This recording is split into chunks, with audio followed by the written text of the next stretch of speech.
In this blog, we'll learn about the 7 key principles of effective management system auditing.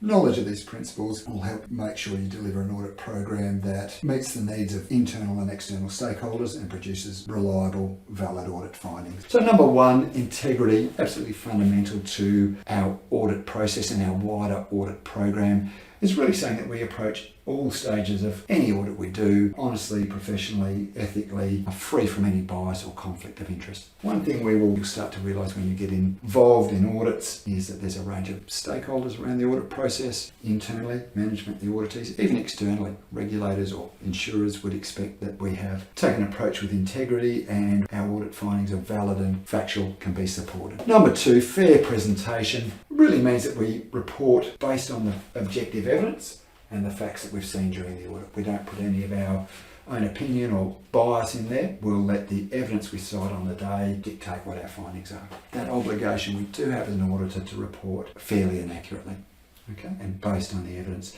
Due professional care, it's really saying yes at all stages of the audit. We need to treat it as a professional exercise, be appropriately planned and prepared, as I mentioned in an earlier blog. Understand the process we're auditing, treat it as a professional exercise. Those stakeholders I started to mention would expect that we do. You know, the auditees will get a perception of your approach. If you're, simple example, doing a safety audit, you don't have the correct PPE in, it's amazing how quickly auditees notice that. In a way, for them, you're representing the system. So if you haven't got the right personal protective equipment on, then it's difficult to audit them on whether they're using all the correct PPE as well. I've seen an auditor on occasions, whether it's an operational procedure or safety procedure, saying, well, a particular requirement in the procedure, it's not that valuable, do we really need to do it? Don't make flippant comments like that, because again, how do we audit the auditees on there if we've just said it doesn't seem that important? If it is or it isn't, that's not up to you as an auditor, that's up to the responsible manager of that team to make that decision. It may be required for reasons that we don't quite fully understand. Confidentiality really relates back to the fact that we get to see information in the audit that is provided to us for the purpose of the audit only. It might be private information, it might be part of the intellectual property of your company, or particularly if you've audited a supplier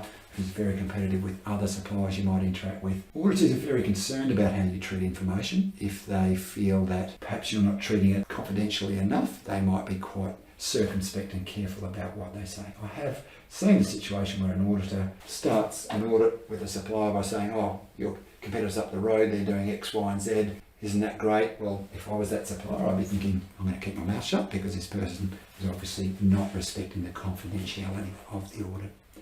Independence is really saying that we should be independent of the work activity or the process that we're auditing. In a small business, that can be quite hard to achieve, where everyone does a little bit of everything. But to the extent we can, general rule of thumb for a management system audit is if the evidence we're looking at, the records, the observations, the interviews of our own work I've actually conducted myself, or work conducted by team members in a team that I manage, that's not independent enough. We need to seek opportunities to get a more independent internal auditor in that case. Audit should be evidence-based. It's probably something we've touched on in our earlier blog. Is in audits, we're out there to audit against established requirements and gather objective, verifiable evidence, basically facts, to determine whether that requirement is being conformed with or not conformed with. My role as an auditor is not out there to give my opinion. Yeah, I think they conform, or they probably do. No, based on objective evidence, there's either evidence of conformance or non-conformance.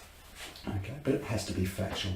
7, risk-based is saying, yeah, whether it's for an individual audit or across our whole audit program, there's not endless resources and time for auditing. It is appropriate to target higher risk areas more frequently, more often, and even look at a bigger sample size if we're auditing a higher risk step in an operational process, as an example. In our next blog, we're going to look at how we can develop an internal audit schedule that is risk focused and gets our best return on investment for us as a business. If you like this video, then hit the like button below. Why not even share it with your friends? Be sure to subscribe to my YouTube channel. Appreciate you listening and keep an eye out for our next video.